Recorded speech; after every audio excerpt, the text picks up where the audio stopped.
पहला प्रश्न। कुछ दिन ध्यान में जी लगता है, फिर कुछ दिन पूजा और भजन चलता है, लेकिन एकाग्रता कहीं भी नहीं होती। अपनी इस स्थिति से परेशान हूं, कृपा कर मुझे साथ है। मन का स्वभाव ऐसा, न यहां लगता न वहां लगता। मन का स्वभाव है द्वंद्व। जो करोगे वहीं से उछटा हुआ लगेगा, जहां हो वहां से भागा हुआ रहेगा, जहां नहीं हो वहां का रस जन्मेगा। जो मिला व्यर्थ हो जाता, जो नहीं मिला वे दूर के ढोल बड़े सुहावने लगते। मन के स्वभाव को समझो। न तो ध्यान काम आता न भजन काम आता, मन के स्वभाव को समझना काम आता। मन की ये प्रक्रिया है। पद मिल जाए तो असंतुष्ट, पद न मिले तो असंतुष्ट, पद न मिले तो पीड़ा, पद मिल जाए तो व्यर्थता का बोध। गरीब रोता, अमीर नहीं। अमीर रोता कि अमीर हो गया, अब क्या करूं। जो भी तुम्हारे पास है वो पास होने के कारण ही दो कौड़ी का हो जाता है, और जो तुमसे बहुत दूर है, दूर होने के कारण ही उसका बुलावा मालूम होता है। मन के इस आधारभूत जाल को समझो, इसे पहचानो। ये ध्यान और भजन का ही सवाल नहीं है। भोजन करो तो मन में उपवास का रस उमगता है कि पता नहीं उपवास करने वाले न मालूम किस गहन शांति और आनंद को उपलब्ध हो रहे हो। उपवास करो तो भोजन की याद आती। जीवन के प्रत्येक पल तुम ऐसा ही पाओगे। बाग में लगता नहीं, सहरा से घबराता है जी। अब कहाँ ले जाके बैठे ऐसे दीवाने को हम। बगीचे में बिठाओ तो लगता नहीं, मरुस्थल में ले जाओ तो घबराता है।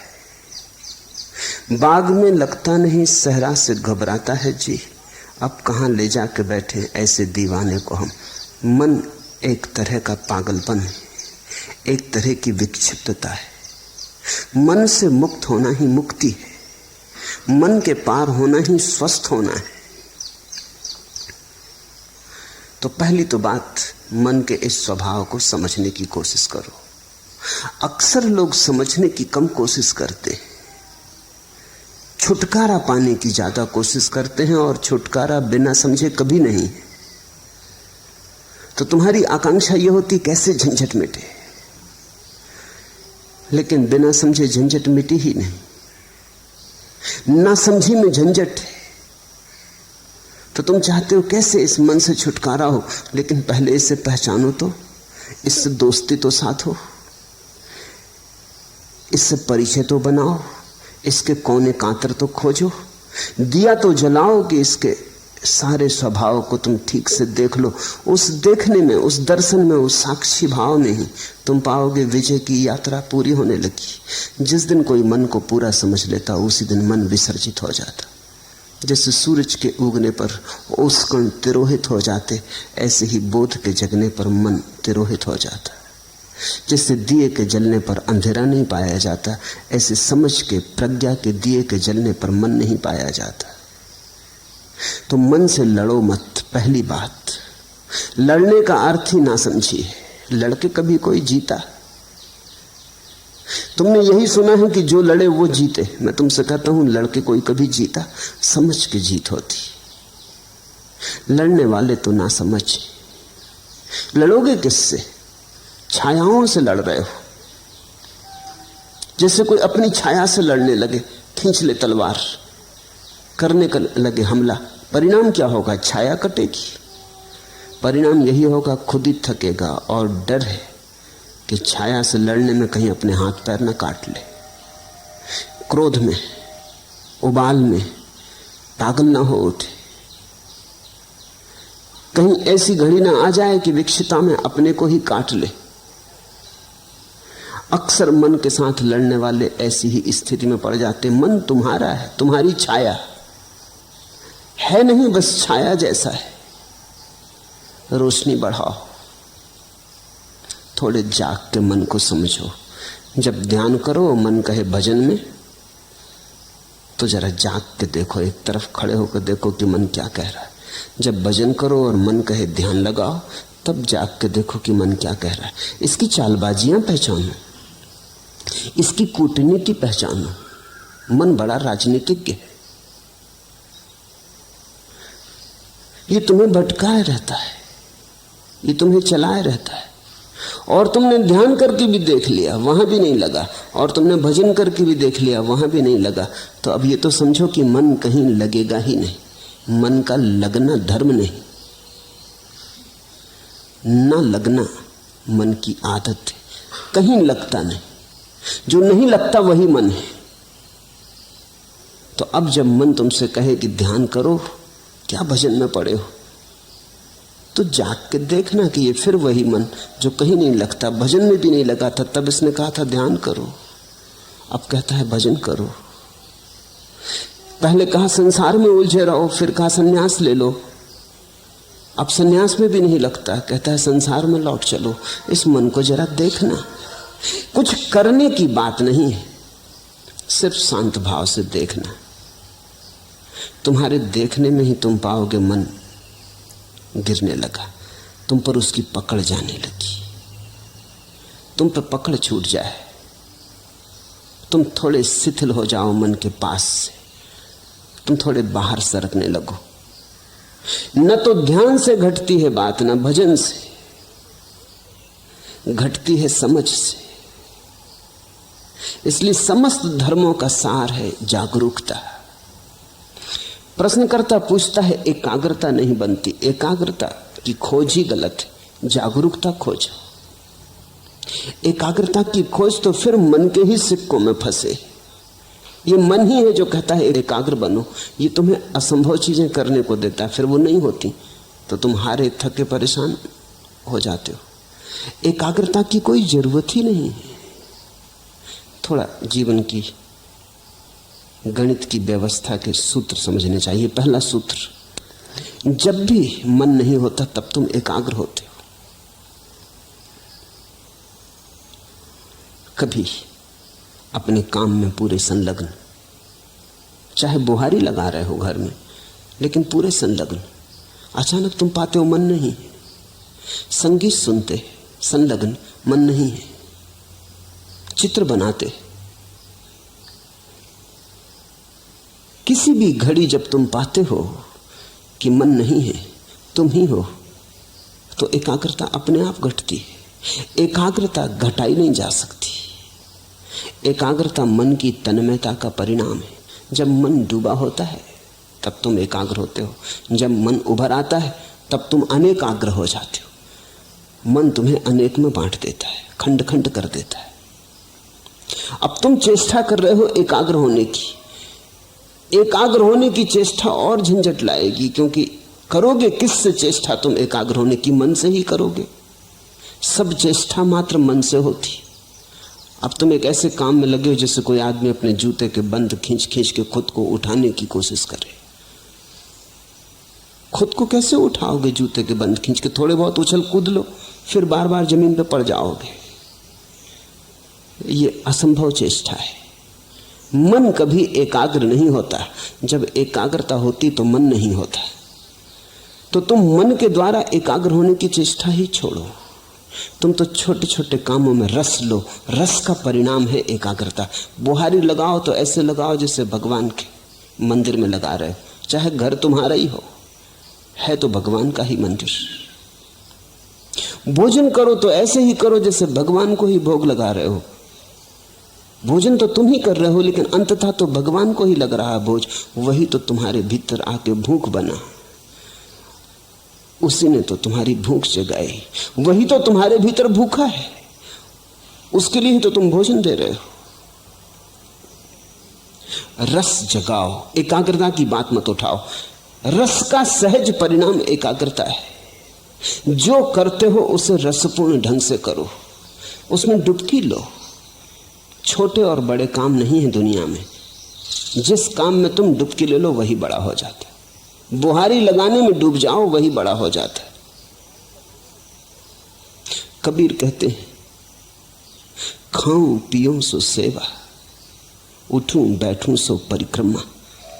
मेरा उठना ही बैठना उस परमात्मा की परिक्रमा है, और जो मैं खाता पीता हूं यही उसकी सेवा है।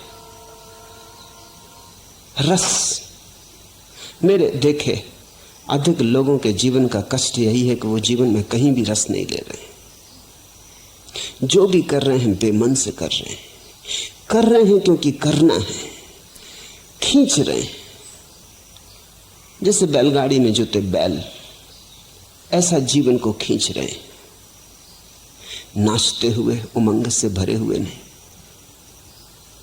अगर तुम कोई ऐसे काम में लगे हो जिसमें तुम रस ले ही नहीं सकते तो बदलो वो काम। कोई काम जीवन से ज्यादा मूल्यवान नहीं।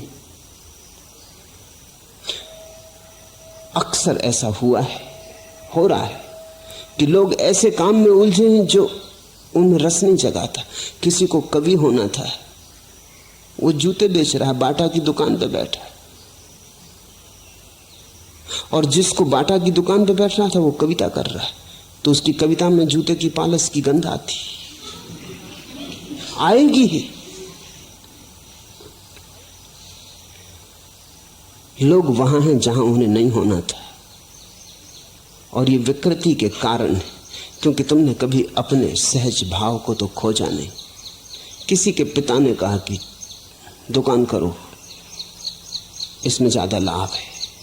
किसी के पिता ने कहा डॉक्टर बन जाओ। किसी की मां को ख्याल था बेटा इंजीनियर बने। परिवार को धुन थी कि बेटा नेता बने। तो सब धक्का दे रहे हैं एक दूसरे को कि ये बन जाओ, वो बन जाओ। कोई ये नहीं पूछता कि ये बेटा क्या बनने को पैदा हुआ है, इससे भी तो पूछो, थोड़े इसके हृदय को भी तो टटोलो। तो फिर लोग गलत जगहों पर पहुंच जाते। एक बहुत बड़ा सर्जन जिसकी सारे जगत में ख्याति थी, जब 60 वर्ष का हुआ और उसकी 60वीं वर्षगांठ मनाई गई तो सारे दुनिया से उसके मित्र इकट्ठे हुए, उसके मरीज इकट्ठे हुए, और उन्होंने उसका बड़ा स्वागत किया। लेकिन वो बड़ा उदास था। उसके स्वागत में एक नृत्य का आयोजन किया गया था। तो जब लोग नृत्य करने लगे और वो सर्जन देखता रहा तो उसकी आंख से आंसू टपकने लगे। तो उसके पास बैठे उसके मित्र ने पूछा, क्या मामला है? हम सब तुम्हारी वर्षगांठ पे इकट्ठे हुए प्रसन्नता से, ये नृत्य तुम्हारे स्वागत में होता, तुम रोते क्यों हो? तुम्हारी आंख में आंसू क्यों है? तुम किस पीड़ा से भीग गए हो? उसने आंसू पोंछ लिए। उसने कहा कि नहीं, वो कोई बात नहीं। पर मित्र ने जिद की, कहा कि क्या तुम्हें कोई जीवन में विफलता मिली? तुम जैसा सफल आदमी नहीं, तुमने जो ऑपरेशन किया सफल हुआ। तुम्हारे जैसा कुशल सर्जन दुनिया में नहीं, फिर क्या? लेकिन उसने कहा, मैं कभी सर्जन होना ही नहीं चाहता था। मेरा दिल तो एक नर्तक होने का था। आज नाच को देख के मैं रो उठा। मैं छोटा मोटा नर्तक होता, कोई मुझे ना जानता तो भी मेरी तृप्ति होती। आज मैं दुनिया का सबसे बड़ा सर्जन, लेकिन मेरी कोई तृप्ति नहीं। मेरी नियति ही मुझे न मिली। तो आज भी जब मैं किसी को नाचते देखता हूं तो बस मुझे याद हो आती। तुम अपनी जिंदगी को गौर से देखो। पहली तो बात, जो कर रहे हो उसमें रस लेने की कोशिश करो। हो सकता है तुमने रस का अभ्यास नहीं किया, तुम्हें किसी ने सिखाया ही नहीं कि रस का अभ्यास कैसे करना। रस के अभ्यास का पहला सिद्धांत है कि जो भी कर रहे हो इसका परिणाम मूल्यवान नहीं है। तुम्हें यही सिखाया गया कि परिणाम मूल्यवान है। तुम करते हो, इससे 10 रुपए मिलेंगे कि 1000 रुपए कि लाख रुपए मिलेंगे। लाख रुपए में मूल्य है, परिणाम में मूल्य है। रस का सिद्धांत है, जो तुम कर रहे हो वो अपने आप में मूल्य है, अंतर्निहित है मूल्य। 1000 मिलेंगे 10,000 मिलेंगे वो बात गौण है। करने में जो डुबकी लगेगी वही बात महत्वपूर्ण है। अगर डूब गए तो मिल गए करोड़ों, अगर न डूबे और करोड़ों भी मिले तो कुछ भी न मिला। वो समय व्यर्थ गया जो बिना डूबे गया। वो दिन व्यर्थ ही बीते जो बिना डूबे बीते। जब रस धारणा बही तो तुम जिए न जिए बराबर। रस विमुग्धता में ही जीवन है।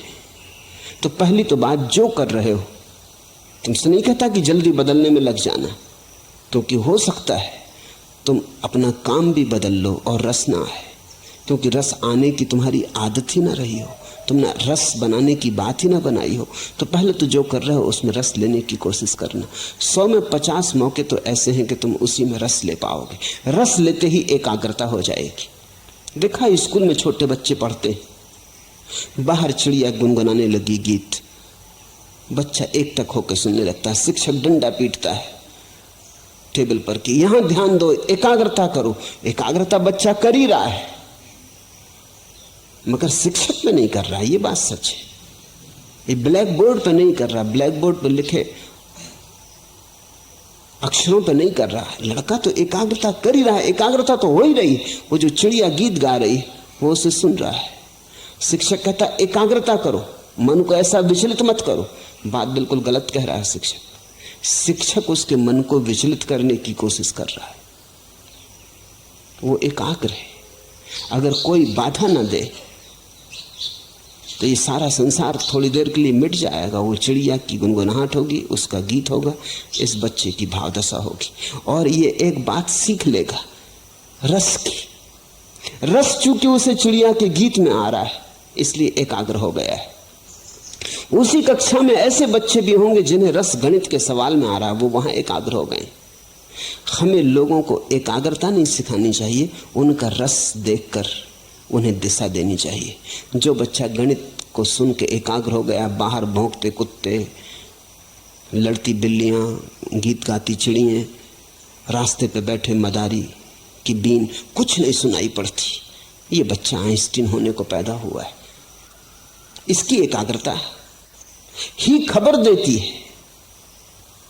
अब इस बच्चे से तुम कहो कि चिड़ियां गीत गा रही, उन पे एकाग्रता करो, ये ना कर पाएगा, ये संभव नहीं होगा। हमें देखना चाहिए कि कहां हमारी एकाग्रता है, वहीं हमारा जीवन है। मगर आज अचानक जीवन बदलने का तुम्हारे हाथ में उपाय नहीं। आज तो पहचानने का भी उपाय नहीं कि कहां तुम्हारी एकाग्रता होती। तुम तो भूल ही गए, तुम्हारे जीवन की सारी व्यवस्था उल्टी सीधी हो गई।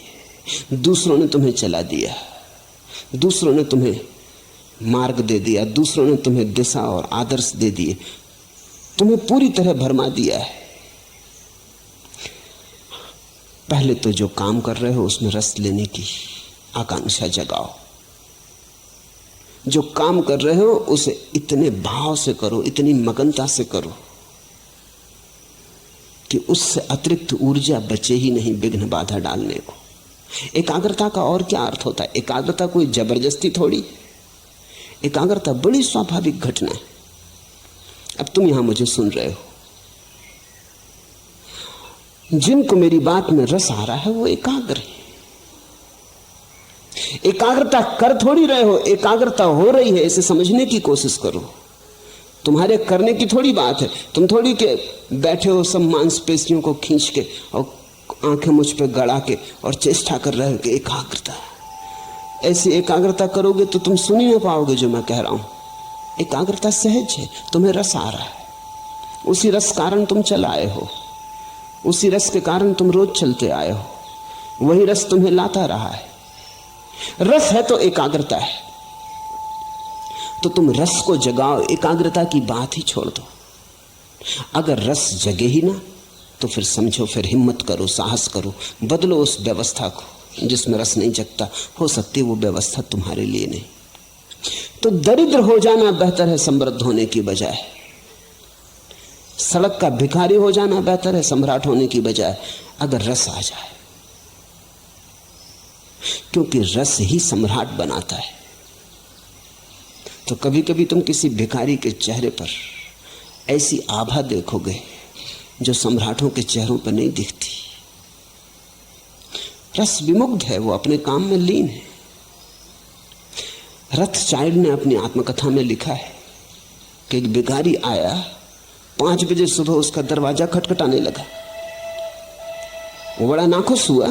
5 बजे सुबह नींद से भरे उसको उठाया, वो बड़ा झल्लाता हुआ बाहर आया। ऐसे वो देना पसंद करता था, दान उसका रस था। लेकिन ये कोई वक्त है? तो उसने भिखारी को कहा, सुनो जी, ये कोई समय है? भिखारी ने कहा कि आप भी सुनो, आप बैंकिंग का धंधा करते हो, मैं कोई सलाह तो देता नहीं, ये हमारा धंधा है, इसमें हम सलाह किसी की मानते नहीं। रथचाइल्ड ने प्रकाश जलाया कि इस आदमी को देखना चाहिए जो दुनिया के बड़े से बड़े करोड़पति को कह सकता है कि सुनो, तुम बैंकिंग का धंधा करते हो, हम तुम्हें कभी सलाह देते नहीं, हमारी सलाह का कोई मतलब भी नहीं, क्योंकि हमें कोई अनुभव भी नहीं, तुम हमें सलाह मत दो, हम जन्मजात भिखारी। उस आदमी के चेहरे को देखा, वो बड़ा प्रसन्न आदमी था। रथचाइल्ड ने लिखा, मैं मंत्र मुक्त हो गया। ये हिम्मत भिखारी की नहीं, सम्राट की होती है। रथचाइल्ड को ऐसा कहना जिसके पास भीख मांगने आए कि चुप, सलाह मत देना, मेरे धंधे को मैं भली भांति जानता हूं। रथचाइल्ड ने उसे खूब दिया और कहा, मैं खुश हुआ इस बात से कि कोई आदमी अपने भिखमंगेपन की भी इतनी प्रतिष्ठा रखता है।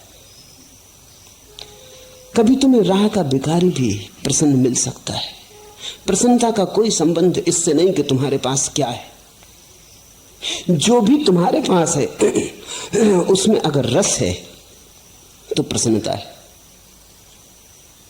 तुम अगर हाथ के भिक्षा पात्र को भी गीत गुनगुनाते हुए ढो रहे हो तो आनंद है, और तुम्हारे पीछे स्वर्ण रथ चल रहे हैं और तुम मुर्दा बुझे तो कुछ अर्थ नहीं।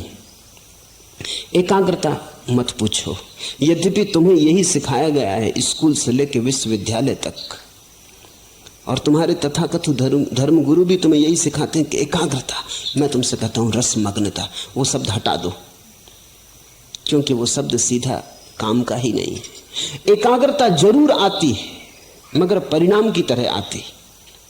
एकाग्रता साधन नहीं है। जहां रस लोगे वहीं घट जाती है, रस के पीछे बंधी चली आती, रस की छाया है। तो तुम कहीं भी रस लो, अगर मंदिर में रस ना आता हो, फिक्र छोड़ो, फिर मंदिर में परमात्मा तुम्हारे लिए नहीं घटेगा। जहां रस ही नहीं है वहां एकाग्रता नहीं होगी, एकाग्रता नहीं होगी, परमात्मा कहां होने वाला है। अगर तुम्हें बांसुरी के गीत में रस आता है तो वहीं तुम्हारा परमात्मा तुम्हें मिलेगा। अगर नर्तक की पायलों में तुम्हें रस आता है तो तुम्हारा परमात्मा वहीं नाचेगा। तुम्हारे परमात्मा की खोज तुम्हारे रस से ही तय होगी। रसो वैसा, उस परमात्मा का स्वभाव रस है। किसी शास्त्र ने नहीं कहा कि परमात्मा का स्वभाव एकाग्रता है। सच्चिदानंद वो रस की बात है। तुम्हें जहां आ जाए रस, जहां आ जाए आनंद, जहां उमंग उठे, जहां तुम खिल उठो, फिर वो कुछ भी हो, चाहे खेल हो तो प्रार्थना बन गई। और ऐसे तुम बैठे बैठे प्रार्थना करते रहो, भजन करते रहो, ध्यान करते रहो, और रस उमगे नहीं, मेघ मलार बजे नहीं, हृदय गुनगुनाए नहीं। ऐसे तुम करते चले जाओ जबरदस्ती, यंत्रवत। करनी चाहिए कर्तव्य बस। लोग कहते हैं इससे रस मिलेगा इसलिए कर रहे हैं, नहीं। जहां रस मिलता है वहीं परमात्मा आता है।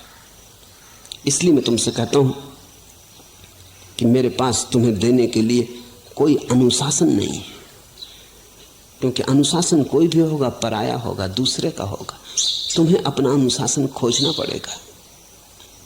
प्रत्येक व्यक्ति को अपना मार्ग खोजना पड़ेगा। मैं इशारे देता हूं, उन इशारों से तुम अपना मार्ग समझने की कोशिश करो। कबीर ज्ञान को भी उपलब्ध हो गए तो भी कपड़ा बुनते रहे, जुलाहापन उन्होंने छोड़ा नहीं। किसी ने पूछा कि अब तो आप बंद करें, कभी सुना नहीं कि कोई बुद्ध पुरुष और कपड़े बुनता रहा और जुलाहा बना रहा और बाजार में कपड़े बेचने जाता रहा, आप तो छोड़ो।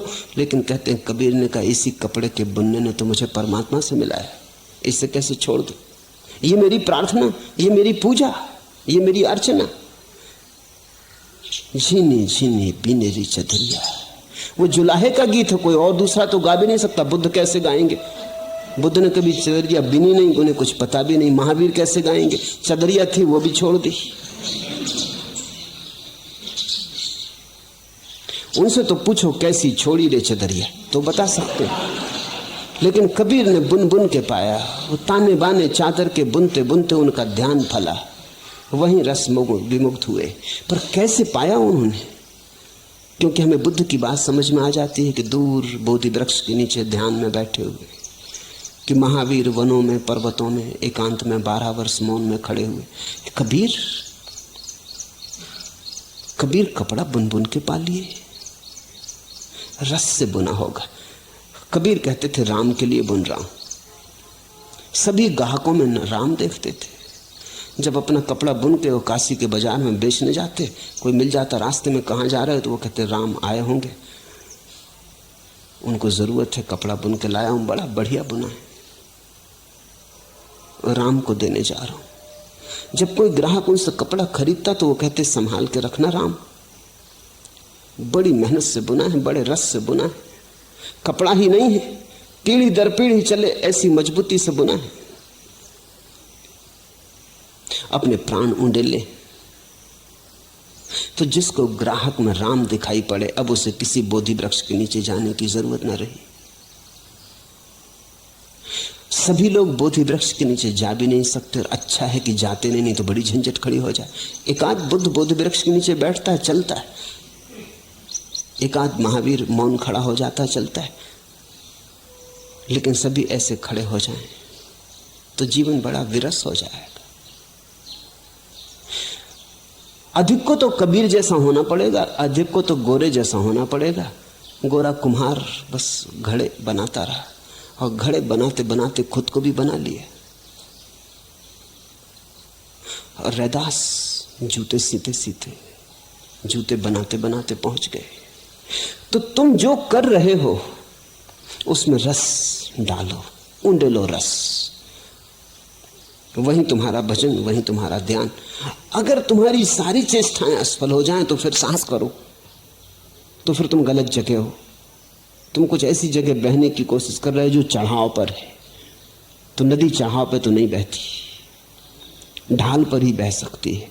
रसधार भी ढाल पर ही उतर के बह के मिलता है। तो फिर बदलो, इसलिए साहस की जरूरत है।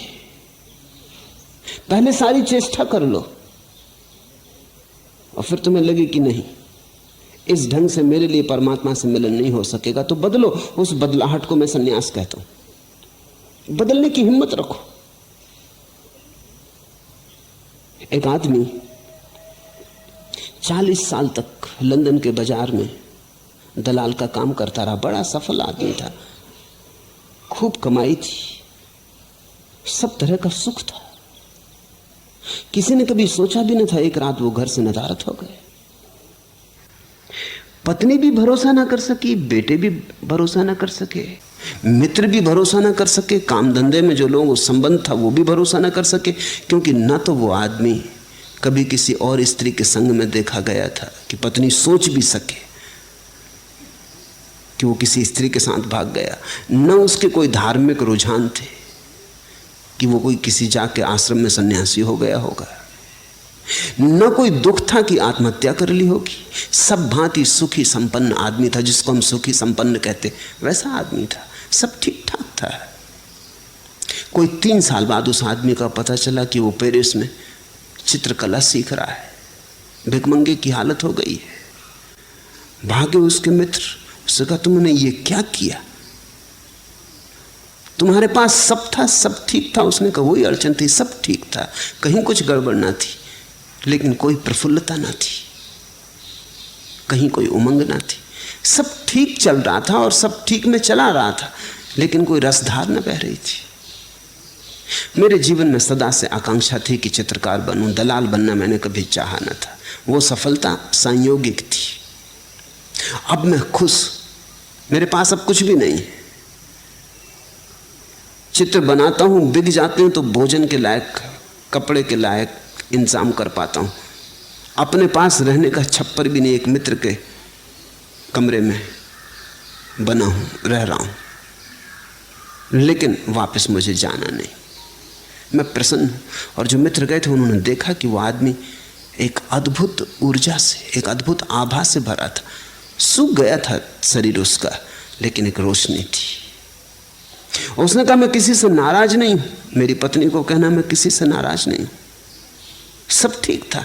मैं बिल्कुल जैसा जिसको हम सुखी संपन्न कहते हैं वैसा आदमी था। मेरे बच्चे ठीक हैं, मेरे बेटे ठीक हैं, मेरी पत्नी ठीक है, सब ठीक था। लेकिन सब ठीक से कहीं कुछ होता, ठीक से कुछ ज्यादा चाहिए। ठीक से क्या होगा, ऐसे तो ठीक ठीक ठीक और मर जाएंगे। सुविधापूर्वक जी लिए और मर गए,